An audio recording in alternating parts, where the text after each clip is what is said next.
What's up, everybody? Welcome back to Babbles. Oh my gosh, I got it right, but now I don't remember what number we're on. Welcome back to Babbles. It is October 21st, 2020.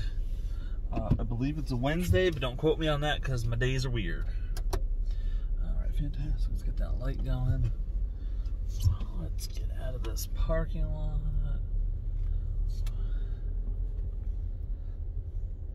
Somebody's bringing a cone with them.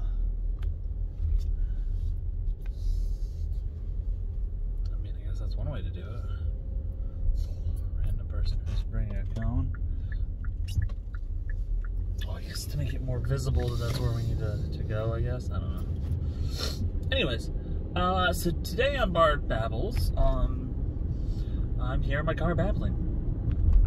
Last night I had a really interesting conversation with one of my coworkers, and I wanted to kind of expand upon it while I am way too loopy on lack of sleep and too much work. So, the title of today's episode will be Best Concerts. Now, I'm really of several minds with this in what constitutes best. I have several categories of best, and I would like to go through a few of them. So I listen to a lot of rock music, some heavier stuff, some punk stuff, some ska music, you know. I like pop punk too. I like some pop songs. Really don't do country. I can pick out like 8 country songs I've ever liked in my entire life, and that might be pushing it. I'd still probably change them if they came on the radio. So I don't do country. I don't really do rap. Sometimes there are specific rappers that I like. I really like Machine Gun Kelly, except I don't like his raps. I like all his poppy punk stuff that he's been putting out lately. You know, the Eminem diss was okay. I enjoyed that. I personally thought he, like, 80% won that one. Eminem had a few good jabs, and he hit him with a couple, you know, better punches, especially towards the end there. But I think a lot of what Eminem was saying was just very, you know, it was very tit for tat. It was like, "Oh, you said this, so I'm going to respond to that and just make fun of you," because he had no real comebacks to a lot of it. Some of the things he said, you know, really did hurt, but the rest of them, I think they were both just being very petty. But you know what? I liked the flow, and I liked the fact that MGK's was an actual song and not just, you know, a diss verse. You know, which I understand that's what diss verses are supposed to be, but MGK went out there in 2 days, wrote, recorded, produced, and filmed a video for his. So, just saying, MGK, I think you got this boy on skill alone, not that kind of skill. I mean, like, you know, obviously Drive, it took Eminem like 3 months to come back with a reply. Point is, I'm getting sidetracked. Best concerts we've ever been to. So, with my choice of music there, I've been to some interesting shows. I've been to some hardcore shows. I'm not a mosh pit kind of guy. I'm not a, you know, I'm not to throw everybody around and throw some punches because I'm angry because the music, you know. And this is a whole, like, one of the whole reasons I hate going to live music anymore anyway. Like, I'm too old for that. I'm not a pit guy, and then it's too hot. There's too many people. Everyone's just breathing on you and sweating, and then you're uncomfortable, and at one point, you know, your knees lock up and you feel awkward, and it's just my every concert going experience. I'm trying to find a place to stand, sit, get into the bar, and then there's the bar people, you know? All they want to do is hang out and get super drunk and then start, you know, heckling the band or, you know, grab-assing on people or trying to start fights. And it's just like, bro, just enjoy the music. And then the music itself, I'll get into that hopefully by the end of this, but I'll go with worst concert I ever went to. But, like, I'm not a hardcore kind of guy, you know? And there's some music where I'm like, okay, you know, I can see the reason there's a mosh pit. I can, you know, I've joined into circle pits before, you know, where you just kind of run around in a circle and just kind of shove everybody a little bit. That's not bad. That's kind of fun. but like just like beating the shit out of each other just because your anger and music is fun. I don't know. I don't get it. So I'm gonna start this list with the craziest show I've ever been to. Craziest concert I've ever been to. We call it shows here in my neck of the woods. But the craziest show I've ever been to was the Misfits in Chicago at the House of Blues. Yup. Okay. Backstory. Not backstory. Let's just set the scene a little bit for you on this one.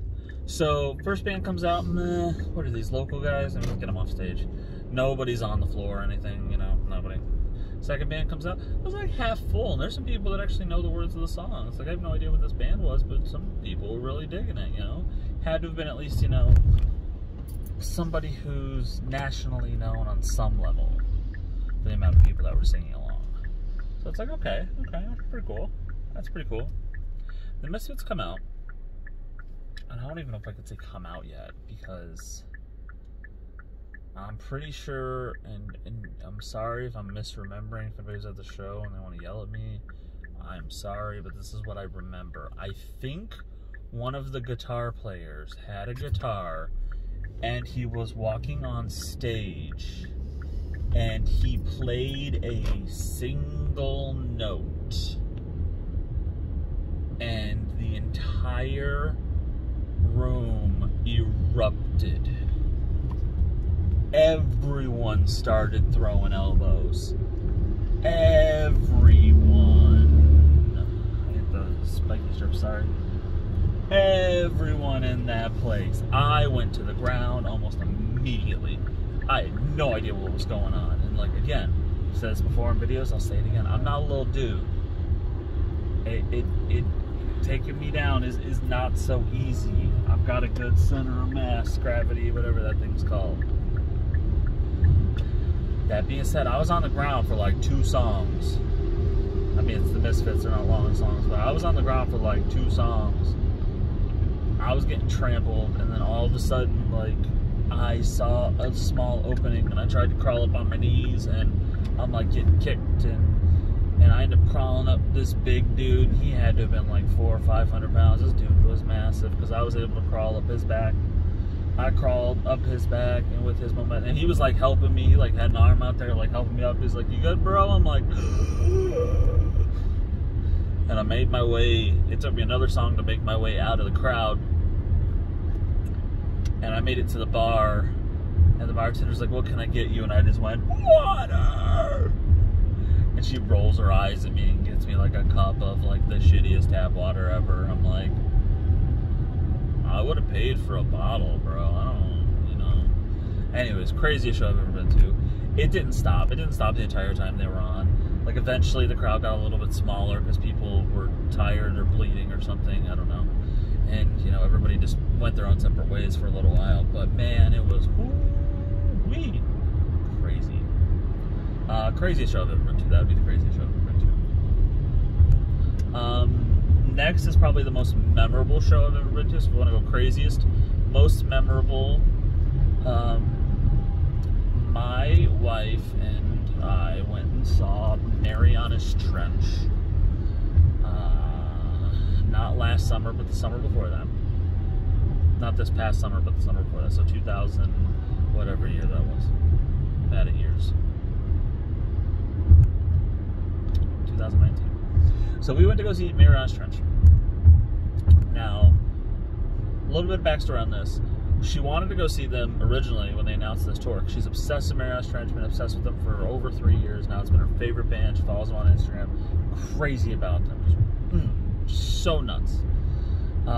So the closest show to where we lived, they announced, was in Pittsburgh, which is a good 5-6 hours away still.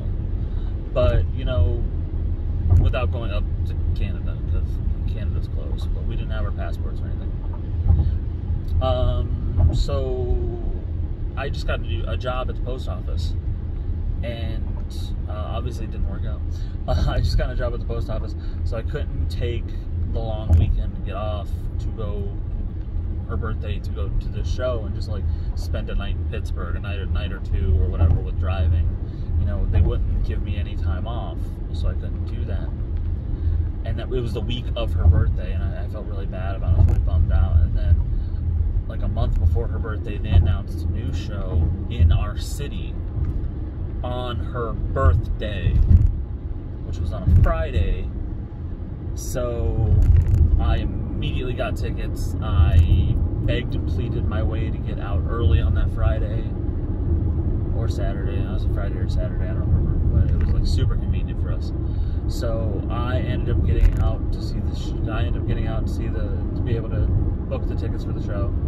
I bought the VIP experience, you know, so she could meet and greet with the band and get her picture taken and everything. And, you know, I got mine taken with them too, you know, because I was there. Not that I really cared, but I digress. So we're doing this like meet and greet, and you know, they're asking, you know, the audience is like, hey, do you guys have any questions? You know, ask us anything. And you know, people are asking like the same generic, oh, what's your favorite song off this album? And blah blah blah. Do you feel like you've grown as a musician? And then it got to a lull, and they're like, well, we've got a few minutes. Anybody else have any other questions they want to ask? And I was like, me. And they're like, yes, you. And I'm like, hey, I'm really excited about the show because today's actually my wife's birthday. Any chance you guys could just wish her happy birthday for me real quick? Like, we're super excited to come here. And they're like, yeah, no, we really don't do that. I do hope you have a great rest of your day, but we don't do that, so no bye. And I'm like, what? Stupid. And pay all this money for a meet and greet. You can't even say happy birthday to this woman who is obviously one of your biggest fans. Okay. So a little butthurt about this. We did get the picture taken. I'm still a little butthurt. You know, I'm trying to put on a good face for her. And show starts. And they sound really good. They sound amazing live. They do. And at one point in the show, Scott Hellman was one of the openers. Actually, Scott Hellman is fantastic. Fantastic. Love this kid. You know, I started listening to him a lot after that. But so at one point during the show, the lead singer gets down off stage, and side note, my stepdaughter was there with her biological father, and because they wanted to go see the show too, and she was up on his or his brother's shoulders, and she got a high five from the lead singer. She was so excited when he was down, like, you know, singing in the crowd, and you know, he was like laughing, and somebody got a good picture of it on Instagram. It was good. It was amazing. You know, you could tell he was genuinely happy to see like such a small child there, like enjoying the show. So long story long, we end up standing on the opposite side of the stage of where they are, not on purpose, just how we kind of drifted away. So we end up on this side of the show, and the song that he's singing when he gets down to the crowd ends, and I'm like, oh, he's gonna run on stage real quick. Oh, it's kind of a bummer. He doesn't. He starts singing the next song in the crowd, and he's heading our way. So I'm like, yo. And there's a guy in front of him with a flashlight, kind of like lighting the way, showing him that that's the path, and he's kind of clearing the path as he goes. He's walking backwards the whole time. They must have done this a million times. I don't know how they rehearsed this or whatever, but they were like a well-oiled machine. I see his flashlight come towards us, and I pull my wife like 3 feet to the left, because she's like turned around watching. And he gets so close to us. He's like, the lead singer's like 3 feet away from us, maybe 4. And he is just surrounded by all these girls, and they're all like dancing and they're jumping. And Amanda pulls out her phone. She starts recording this because he's like so close. And then he starts getting closer to her, just kind of like wading his way closer and closer until he's like standing right next to her. And he's jumping up and down, and then he kind of does this like over the shoulder look at her. And she just starts screaming. And she's like, ah, yeah, awesome, woo. And then he turns right to her, starts singing in her eyes, like looking at her in the eyes, singing to her, grabs her by the shoulder, and I have no words. Like, it was literally not Bill, Bills, woo! It was Beatles mania hysteria on her face, voice, body, shaking convulses. It was, I've never seen anyone like that in real life. She almost fell to the ground. I had to pick her up. She had a video that she was like recording. The phone just drops and she screams, like not to the ground. Like she caught it. I don't know how, but. And then like you see her crying in the video, because after that she's like that hysterical. She just starts crying, like big, ugly fangirl tears, and it was adorable. And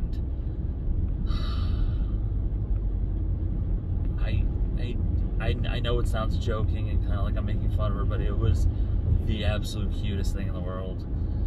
And it takes her like another song to recover, and then she goes, I need a drink.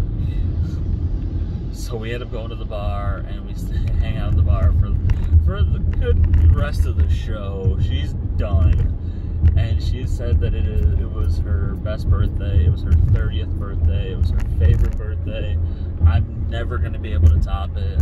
So there's that. Probably the most memorable concert experience I've ever had. Especially given how angry I was and bitter at the band. I don't know if it was just how he performs that bit for that piece of that song every time, or if he saw how excited she was and he wanted to make it special for her, or if he remembered her face from the crowd and really wanted to, bring in some of that birthday cheer. I like to think in my mind it's that one. I like to think he remembered her. It's like, hey, crazy girl with the purple hair and the glasses that looks adorable, it's her birthday. You know what, if I see her, we're gonna do this. I know it's probably not the case, but that's what makes me feel better. It makes me feel like that was the best experience ever. And it was just, yeah, it was crazy. So I guess I'm almost home, so I'm gonna make this quick. But I'd have to say my last one, so craziest concert, most memorable concert, I have to say best concert would probably be the last one. The last thing here. And what I will go ahead and say is the best concert I've ever been to was probably one of the times, probably the first time I saw Less Than Jake and Real Big Fish. It was so much fun. I knew every single song. Everyone was having a good time. There wasn't any fights. No one got kicked out of the venue. It was just ska, goofy magic. And that's probably one of the best concerts I've ever been to. I mean, other than, just for straight up memorable, because, man, the Marianas Trench one. So that's what I've got. I've got Misfits in Chicago. I've got, for craziest, most memorable, I've got the Marianas Trench concert. Best concert, Real Big Fish and Less Than Jake. So you know what? If you watch this far, thank you so much for watching. Don't forget to hit like, subscribe, and down in the comments, let me know what your 3 are. Again, your craziest, most memorable, and the best one you've been to. Thanks, guys. We'll see you tomorrow right here on Bard Babbles.